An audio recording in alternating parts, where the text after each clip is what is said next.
Heather Du Plessis-Allan Drive, weekdays from 4 on Newstalk ZB.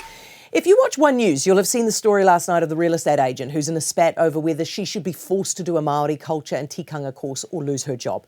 Now, how it works is that estate agents have to do these courses to retain their licences, right? They have 10 hours of training a week. Mostly they can pick which topics they do, but a couple of them are compulsory for everyone. And one of them, there's only 2 compulsory courses, and one of them was the Māori culture and tikanga course. Now, an estate agent called Janet Dixon, who works for Harcourts, objected to doing it because she says it's a subject that's only peripherally connected to her job. And she's right, isn't she? I mean, a compulsory course on money laundering, fair enough. Compulsory courses on how to appropriately deal with issues and complaints, fair enough. Sale and purchase agreements, fair enough. But Māori tikanga and culture, I'm not convinced.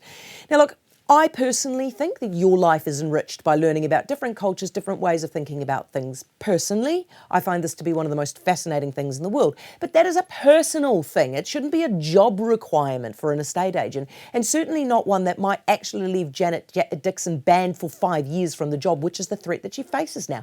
Now, the real estate agent probably had its heart in the right place, but it's made a massive error in judgment here, because for all the good that they might have done in introducing some estate agents to diverse ways of thinking, they'll have done as much harm in creating resentment amongst others by forcing them to do something which they know is largely irrelevant to their work.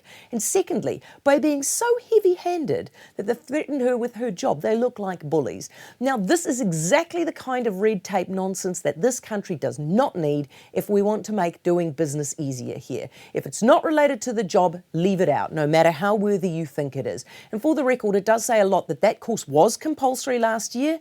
This year, when it's starting to get attention, it's now only voluntary, isn't it? Heather Du Plessis-Allan Drive, weekdays from 4 on Newstalk ZB.